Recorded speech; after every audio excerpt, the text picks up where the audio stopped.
a Diana que le había dicho.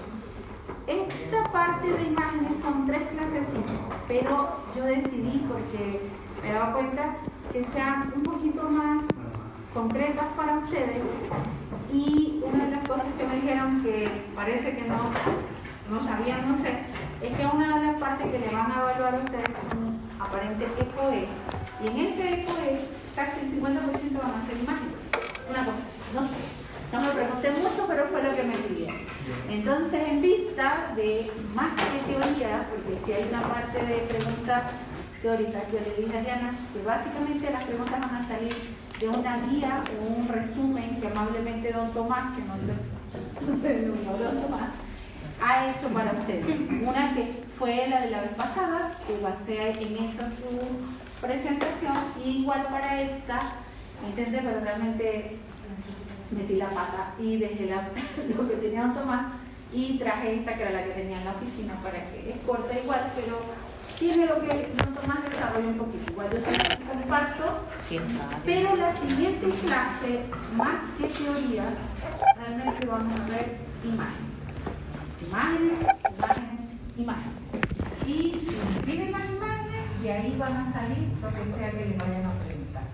No pienso compartir otro tipo de imagen, pero sí necesito que tengan claro que lo que vimos la semana pasada, donde yo trataba en lo posible de tener muchas imágenes, igual lo vamos a aplicar para la próxima. Entonces la próxima va a ser, realmente no va a haber una teoría como tal, nos vamos a basar en la generalidad que vimos la semana pasada y esto que vamos a ver de la parte de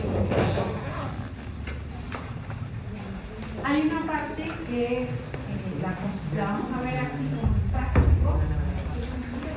Ese día, es que, porque entre comillas una parte de urgencia normal, que es fractura. No hay ninguna otra urgencia traumatológica que no sea fractura. Y esa la vamos a compartir la próxima semana, y de esa manera para que sepan lo que vamos a ver, porque así fue que se me orientó y parece que así es que lo van a ver. Entonces, señoritos y señoritas, hoy tenemos la patología degenerativa articular. Esto es, yo creo que una de las cosas importantes en la patología que nosotros, desde el punto de vista de imagen, ellos como tratantes, el día a día del traumatólogo, más que una fractura, más que un traumatismo, en un caso de urgencia, es esto. Porque la patología degenerativa afecta a cualquier edad, y ya van a ver por qué, y es uno de los, si no es el número 1, motivo de consulta para el traumatólogo. ¿Qué es la patología degenerativa? Lo que les decía, es la patología más común, es la número 1 que se presenta y la primera causa de consulta. Importante es saber que esta patología siempre son procesos crónicos, son no infecciosos y son de tipo progresivo. No es como un traumatismo o una fractura que siempre es algo agudo, improviso y repentino. Esto es crónico. Siempre hay componentes o compromisos secundarios a todo lo que corresponde a los tejidos circunvencinos, y la base básica de esta patología es el compromiso cartilaginoso que exista entre las estructuras óseas según donde se encuentren. Simplemente decir que su origen está en el desequilibrio, entre las fuerzas que se ejerce sobre una articulación y que además exista resistencia. Lo ponemos más bonito. El último caso es el signo característico de una enfermedad degenerativa, no es más que la disminución progresiva del grosor del cartílago y los pinzamientos que puedan existir en el espacio articular. Nunca son uniformes. Si me duele un hombro, no voy a definir el otro. Ejemplo. Esto es complementario, pero una fase destructiva y una fase productiva, que son los osteofitos. Eso es la manifestación. Tipos de articulaciones que se comprometen para la enfermedad degenerativa. Las sinoviales, que su patología es común, en la osteoartritis o la artrosis, tenemos las articulaciones cartilaginosas y las fibrosas. De a poquito las vamos a ver. Pero en general, ¿qué es lo importante tomar en cuenta cuando hablamos de enfermedades degenerativas? Por eso les decía que afecta a cualquier edad. O sea, son patologías que vemos en cualquier momento de la vida. No es una enfermedad de los viejitos, que es lo que siempre creemos. El viejito es común, pero también hay enfermedades degenerativas en pacientes pediátricos. ¿Ya? Tenemos, por supuesto, lo que decía, aumenta con la edad su presentación, pero también tenemos lo que los factores importantes como la obesidad, el factor hereditario, que no pueden ser regulados. Tenemos los factores laborales, que eso sí es un factor externo. A ver, paciente de 25 años, dolor lumbar crónico, lumbalgias viene todo el tiempo, doctora me duele, vamos a ponerle paracetamol, vamos a ponerle una presión, vamos a ponerle hacemos una rayos X y resulta que hay una pérdida completa del espacio articular, 25 años, incluso jóvenes estudiantes así como ustedes, 20, 22, pero ¿por qué? Malas posturas o, en el caso que no de ustedes, pacientes que se dedican a trabajos de esfuerzo, como construcción, creo que, no recuerdo el nombre, el personal que recoge frutas, no sé cómo se llama. Ajá. Ellos tienen muchas enfermedades degenerativas más que enfermedades en las manos. Son pacientes muy comunes. Pero el trabajo, la repetición de la actividad degenera el cartílago. Entonces son pacientes que no llegan a edades avanzadas, menos de 30 años, y tienen una degeneración cartilaginosa, pero por la repetición de la actividad, de la forma de trabajo.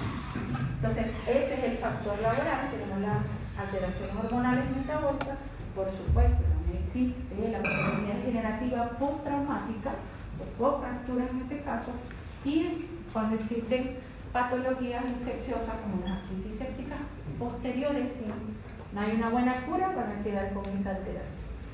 Entonces, estas enfermedades degenerativas pueden ser primarias o secundarias, típicas o atípicas, y espinales y extraespinales. De estas, relevante la patología espinal. ¿Por qué? Porque es más común. Es el famoso dolor de la columna. Me duele la cervical, me duele la espalda, me duele la cintura. Eso es lo común. Si ustedes tienen familiares, sus tajitas, sus papás mismos, le van a decir, hoy me duele el hombro, me duele la rodilla. Son las articulaciones comunes propias que siempre van a consultar. Entonces tenemos, en el caso de espinal, hay la patología, fíjense, tenemos las tres articulaciones o los tipos de articulación que se afectan. Está la cartilaginosa, la sinovial y la fibrosa. En el caso de la cartilaginosa, tenemos las que comprometen los discos intervertebrales y los uncovertebrales. En las patologías de origen sinovial degenerativa están las interpofisiales, las cortovertebrales o la acroodontoidea, y en el caso de las fibrosas tenemos las que comprometen predominantemente las inter y las supraespinosas a nivel de hombro o a nivel de rodilla, los ligamentos colaterales, la LLA y L, predominantemente. A ver, cuando hablamos de columna, necesito que vean bien este dibujito, aunque parezca tonto. Yo siempre tengo una manera un poquito más ilustrativa para explicarle muchas veces a los pacientes cuando te preguntan ¿por qué tengo esto? A ver, la columna a cualquiera de sus niveles está compuesta por, ustedes lo saben mejor que yo, los cuerpos vertebrales. Entre cuerpo y cuerpo, lo que permite que no choquen, que no lleguen a ese efecto erosivo o esa artrosis, no es más que el famoso disco intervertebral. El disco intervertebral yo siempre se los asocio a los pacientes como una esponja. Es una esponja que está llena de agua, está firme, está contenida y permite que haya ese movimiento entre cuerpo vertebral y cuerpo vertebral. Cuando tú expones repetidamente una actividad, esa esponja va cediendo, se va deshidratando, porque hay una palabra que se utiliza cuando nosotros la vemos por resonancia y se informan así como deshidratación del núcleo pulposo o del disco, y eso hace que se vaya perdiendo la lectura. El primer signo, recuerden que les decía que nuestro primer caballito de batalla para la evaluación ósea son la radiología simple. Nuestro primer signo cuando vamos a una radiología de columna es la disminución del espacio intervertebral. Usted supone y hace del conocimiento de que la posibilidad de que el disco esté enfermo es casi segura. No lo vamos a evaluar por rayos X, pero sí tenemos la resonancia. Entonces recuerden esto, tenemos los ligamentos laterales, longitudinales anterior y posterior, esto es columna, el anillo, que es externo, y las fibras, que es parte de externa, pero el núcleo es acuoso. ¿Sí? Esto es un cuerpo vertebral, ustedes lo conocen como tal, los espacios intervertebrales y un cuerpo oficial. En una enfermedad cartilaginosa que veíamos, está la de los discos.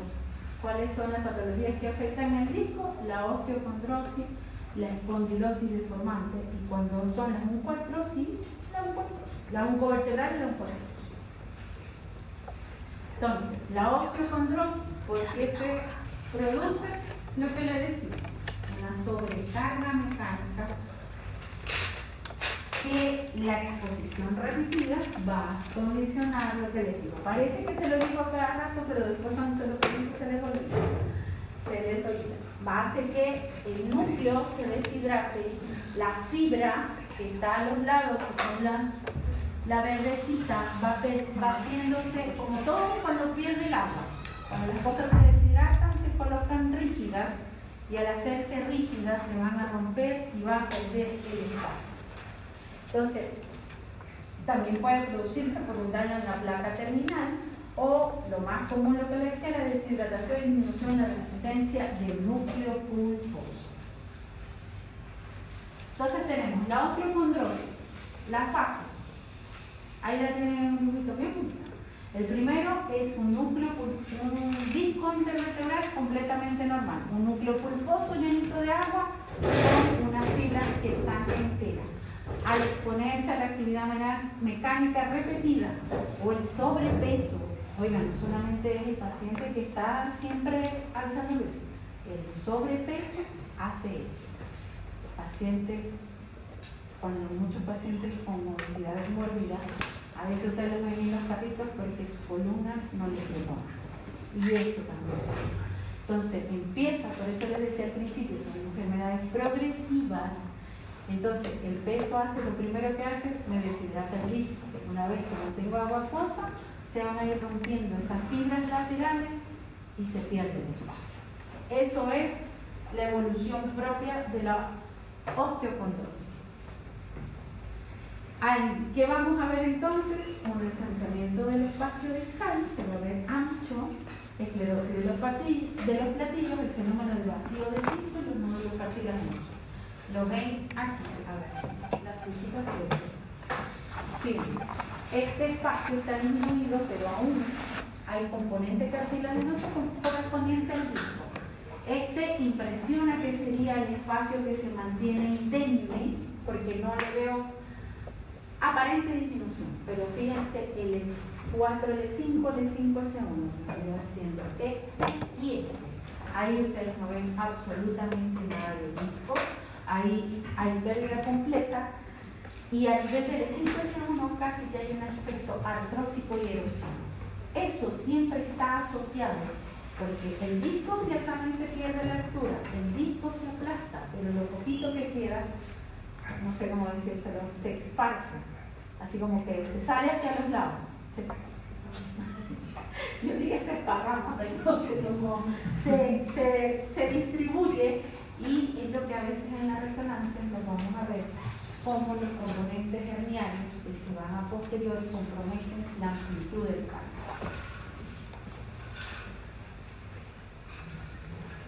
Visto en una radiología simple, que es lo que ustedes van a tener siempre a mano.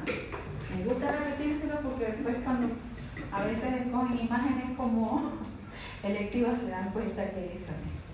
A ver, tenemos una imagen de radiología simple, una lateral y una AP.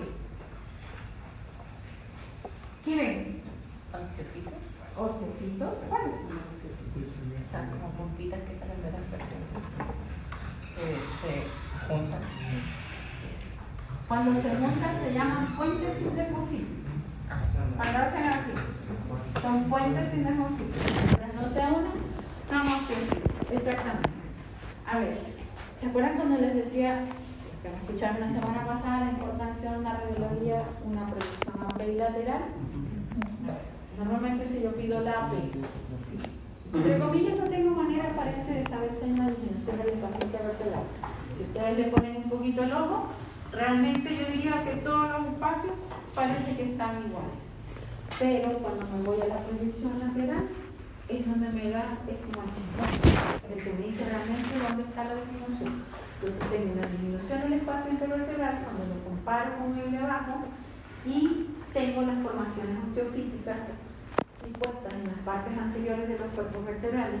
Cuando son patologías degenerativas supercrónicas de pacientes de muchos años, incluso vemos formaciones osteofíticas como estas, laterales, hacia los aspectos laterales de los cuerpos vertebrales.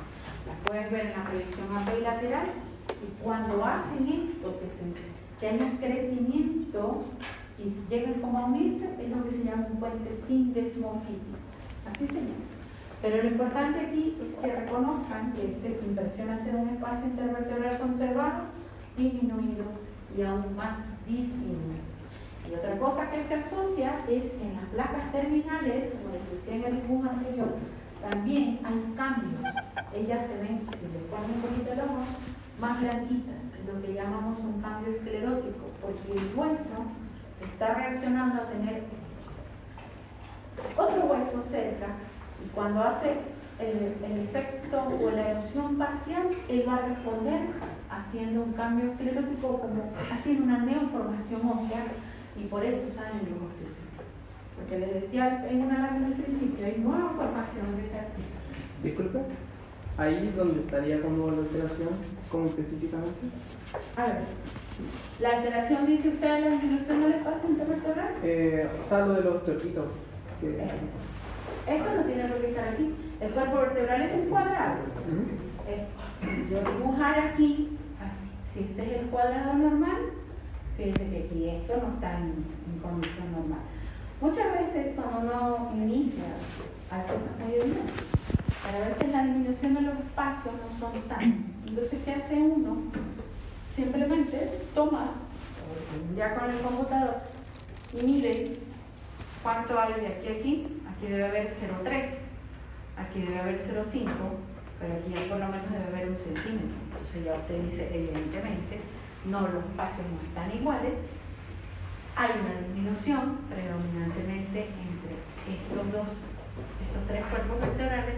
Hay cambios que además se asocian en los platillos terminales y además hay osteofitos. Evidentemente, esto es una columna de un adulto que tiene muchos años padeciendo y tiene cambios degenerativos.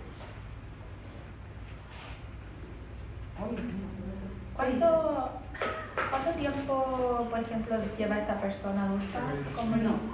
Él te lo va a decir. O sea, tú radiológicamente vas a decir esto es crónico, esto tiene mucho tiempo, porque un osteofito no sale en un mes, un osteofito no sale en 3 meses. Todo depende, la neoformación ósea va a depender de la exposición y la repetición que él tenga a eso, o su sobrepeso. Porque si además es un paciente con sobrepeso que hace una actividad constante, lo va a acelerar más. En otros a lo mejor es más lento. Entonces, todo depende de cuánta sobrecarga.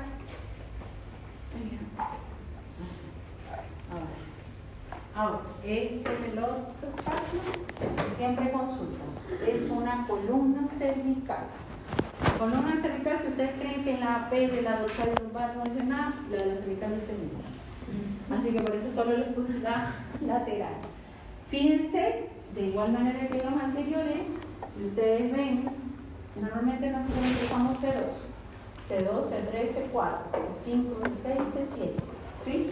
Entonces tenemos, si ustedes ponen un poquito y yo lo midiera, es evidente el cambio en el aspecto del cuerpo vertebral de C5, que está más blanquito, que además su espacio intervertebral C5-C6 está disminuyendo. En la lateral hay una cosa importante que nos da a conocer, tanto el cervical como el lumbar, súper importante. ¿Por qué? Ya les digo, es los famosos pinzamientos posteriores. Los pinzamientos posteriores se refieren cuando el espacio intervertebral se pierde y es más hacia posterior, hace el pinzamiento del ligamento amarillo. Y eso duele mucho. Es la queja del paciente. ¿Por qué creen que pasa en cervical y lumbar? No pasa en dorsal. ¿La curvatura? Por la curvatura. No hay otra explicación. La lordosis fisiológica cervical y lumbar, que es contraria a la cifosis dorsal, son las que hacen los pinzamientos posteriores. Los pinzamientos posteriores son disminución del espacio que se acentúa hacia posterior. Se me fue.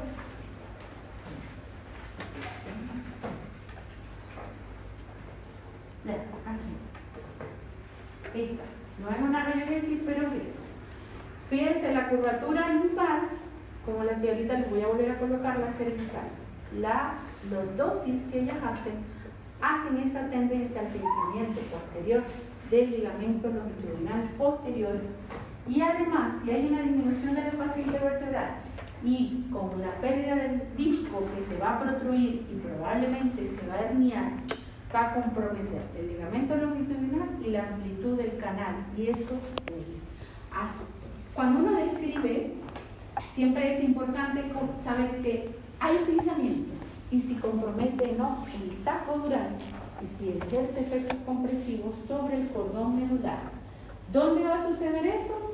En la cervical, porque en la lumbar no. Entonces, C5-C6 está disminuido, probablemente sí, hay un pinzamiento posterior. Y eso tiene correlación completamente con la curvatura propia de estos segmentos lumbares. Esta es, ¿qué es? ¿Qué es? A ver, ¿qué me dice? Rápido. No lo que tiene, ¿qué es? ¿Qué imagen es? Una tomografía. Una tomografía. Es una tomografía. Es una tomografía. ¿De dónde? Lumbar. Es una tomografía de una columna lumbar. Antes se decía que la tomografía no nos ayuda, por supuesto, a la evaluación del disco. Para la evaluación de los discos, el gol estándar es una resonancia. Sin embargo, hoy en día, con la nitidez, por ponerle un nombre, por el número de cortes que nos puede dar una tomografía, podemos tener imágenes como esta. Si yo tuviera aquí para trabajar la ventana, yo les pudiera decir que esto es un disco, esto que construye hacia atrás. Es un disco que está construido muy probablemente herniado, pero sin ruptura. ¿Sí? Eso lo ve una resonancia, pero uno cuando tiene el ojo, con la nitidez de la tomografía lo pudiera decir. Y cuando les hablaba ahorita del compromiso del canal, sí, me imagino un poquito que aquí viene el saco fecal, esto está hacia atrás, por supuesto, es de compresión. El dolor es significativo, pero sobre las fibras de la cauda equina, no como en cervical, que no va a comprometer el cordón directamente. Lo mismo con otras palabras y en otro espacio lo que se compromete. Es la degeneración del anillo fibroso, pero del disco, pero a nivel de las fibras. ¿Sí? No del núcleo pulposo, sino, recuerden el dibujo, las fibras verdes que estaban a los lados. Hay osteocitos marginales, monomarginales y un espacio con alturas que pueden ser normales. ¿Ven? Aquí hay una leve disminución, se mantiene sin embargo el espacio intervertebral, el núcleo pulposo no se daña, pero se dañan las fibras que están hacia los aspectos laterales. Es un círculo, el disco, tiene el centro de agua y las fibras que lo protegen. Esa fibra, en el caso de la espondilosis, es lo que se daña y lo que me da la patología. En el otro ven como en las proyecciones AP como gorditos. Y aunque los espacios se mantienen entre ellos, el hecho de que me haga este efecto hacia los aspectos laterales es lo que condiciona que se formen los osteofitos. En el otro, por pérdida del espacio y la erosión y el tiempo y la repetición, hace osteofitos. En este no hay disminución del espacio, pero las fibras se endurecen y hacen una calcificación que junto con la estructura ósea vuelven a hacer la neoformación y hacen los osteofitos laterales. ¿Sí? Una columna lumbosal. T12L1, arriba. ¿Lo ven? T12L1. ¿Se ve la presión? Fíjense, si ustedes le ponen un poquito de lado, si lo tuviera como medirlo, casi todos tienen la misma, el mismo diámetro intervertebral. ¿Sí? Se ha mantenido. ¿Se acuerdan que nosotros veíamos ya espacio? Aquí se mantiene, pero hay muchos cambios que no los veíamos en este espacio. Está más blanquito, es decir, el cambio esclerótico, se mantiene el espacio, pero aquí no hay un pinzamiento, pero esto está enfermo. ¿Por qué? Porque la fibra está endurecida y tiende a calcificar. ¿Sí? A eso. Y forma osteofitos. Lo bueno, la diferencia con el otro es que aquí el compromiso sobre el cordón es menos que en el anterior, que siempre el disco se rompe y se va hacia posterior. Esto es una... ¿Qué es? Tomografía. Seguimos. Tomografía. Tomografía. ¿Qué segmento? ¿Qué segmento es? Dorsal. Si yo te digo, lo más simple, ¿qué ves si yo digo que este es el segmento dorsal en tomografía? Saliendo un poquito, ¿qué le ves? Así, a grosso modo. Todos me dijeron dorsal, ¿por qué saben qué es dorsal? Por la sifosis. ¿Y te parece que está sifótica? ¿Está sifótica? ¿Sí o no? Sí. Pero poquito, casi que está rectificada. La sifosis siempre es marcada y no depende de la edad, siempre. La sifosis se marca más en una persona adulta, en un chiquito. Es más, se ve una rayos X de tórax en un bebé de 3 años y van a ver las curvaturas sifóticas. Eso, aunque no lo creen, duele. Las rectificaciones cervicales, dorsales, laterales, duelen, porque no es la posición anatómica normal. Eso no es lo que espera el cuerpo. Aunque ustedes lo dicen, pero no le veo mayor cosa. Duele. Duele.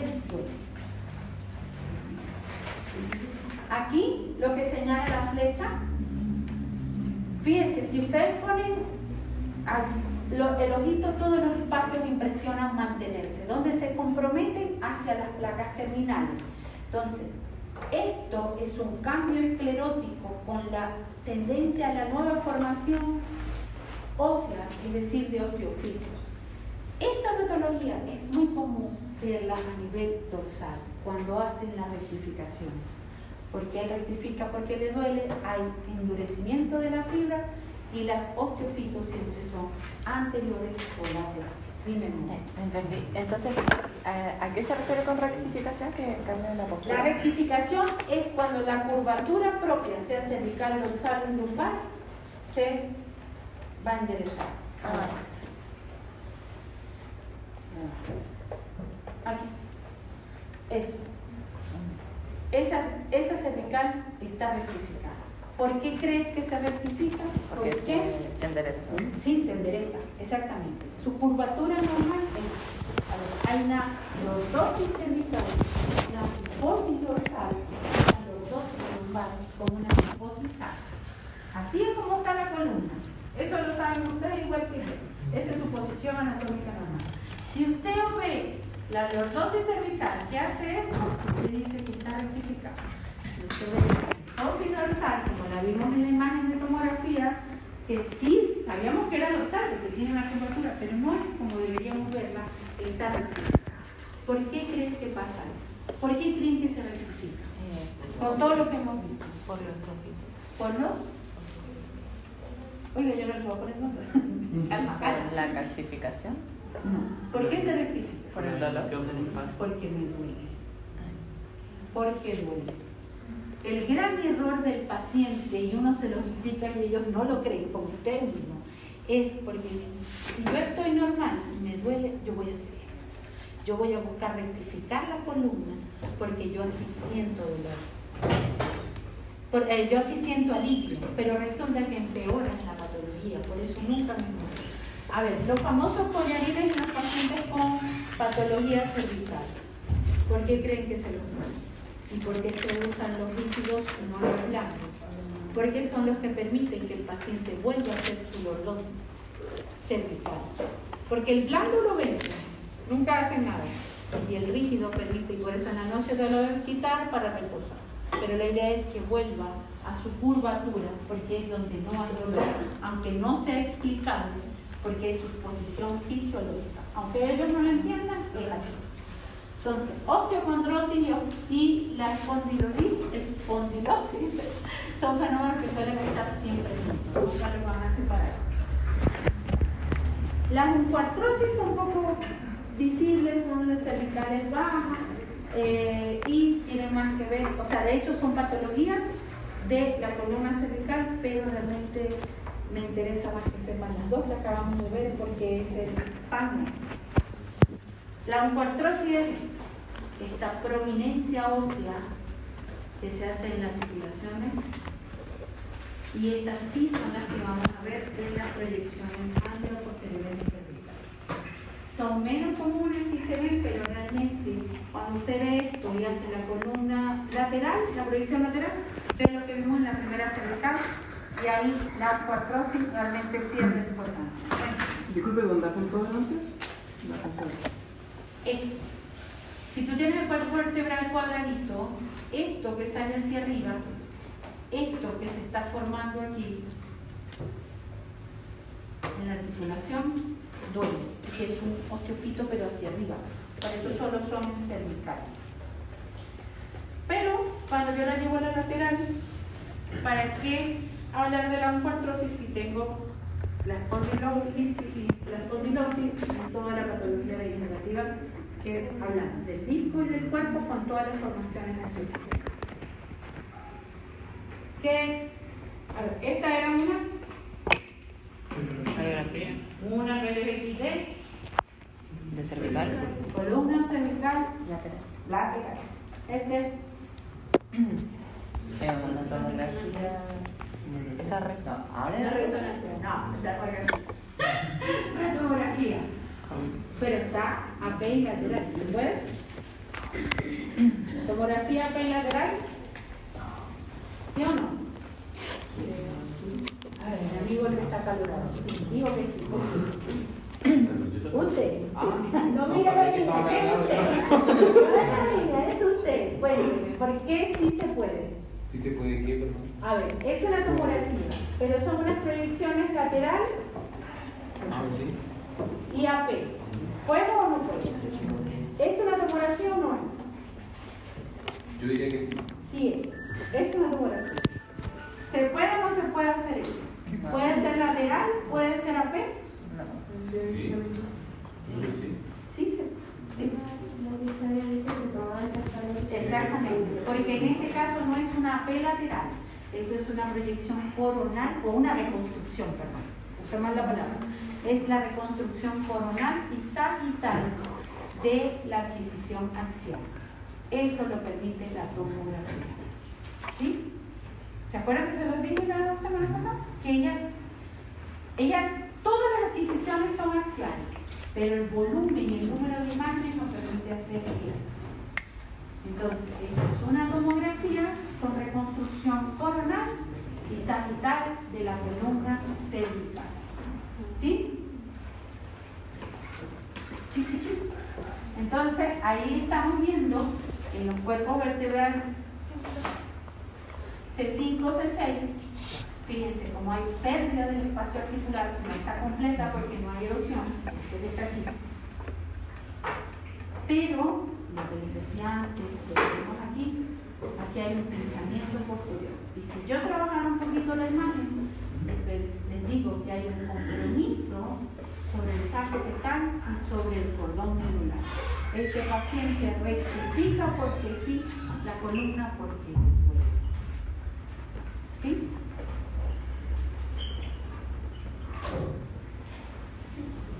Los tipos de articulaciones, lo otro que hemos visto en las sinoviales, están las interapofisiales, las postovertebrales, la atlanto-odontoidea casi no es relevante. Y todo se resume, o la gran patología de ellos es una osteoartritis. La espondiloartrosis es la disminución del espacio articular con esclerosis subcondral, que era lo que les venía comentando ahorita, la parte blanca que se ve entre los cuerpos vertebrales, donde hay además quistes subcondrales y sinoviales y los osteofitos. Esa es la característica primera. Y con eso terminamos la columna, que es nuestro pan diario para la degeneración. ¿Sí? Hay articulaciones que también son propias, son el día a día del traumatólogo, como le decía, hombro, rodilla. A todo el mundo le duele el hombro, a todo el mundo le duele la rodilla. Incluye con la rodilla. Eso es el pan diario. Pero todas ellas tienen lo que les acabo de decir. Es degeneración del cartílago, donde se afecta el espacio, erosiona y lo. Ahí no hay otra cosa. Traumas postraumáticas pueden ser, siempre son postraumáticos o post-artritis séptica, lo vemos muchísimo en pacientes trabajadores del campo que llegan con la rodilla o con la mano que parece un guante de boxeo o la rodilla que parece no sé qué cosa. Y te dicen que hace 2 semanas que le estaba recogiendo, no sé, nueces, por ejemplo, se cayó, cree que se le metió una astilla, pero él la sacó, pero después empezó eso. Y cuando normalmente en esos casos el primer estudio es la ecografía, vemos que todavía tiene una superastilla y es la que ha provocado el proceso infeccioso, hace una artritis, hace todo un cuento y él dice, pero si era una artritis. Posterior a eso, vienen todos los cambios degenerativos porque se aceleran. Pero realmente, se lo digo, el día a día es lo que les acabo de decir. Columna, cervical y lumbar son las que le van a dar de comer a todos los traumatólogos. Así que no quería hacérselo tan extenso, igual esto está en la guía que puedo tomar. Si no la tienen, ¿dónde está? Diana, cuando se pueda pasarme su correo, le comparto esto y le comparto lo que me dio don Tomás, que no sé si se los envió a ustedes, yo pensé que sí. ¿El apunte sí? ¿Sí? Ah, eso, dime, mi amor. La pregunta dijo que iban a hacer del apunte nomás de... Sí, lo que está ahí. Yo nunca hago otra cosa que no les haya dicho en clase ni que se los haya traído. No van a tener ninguna sorpresa o cosa. Pero sí quiero que lean un poquito, que vean la imagen. Ustedes quieren una imagen, la pueden traer también, ¿sí?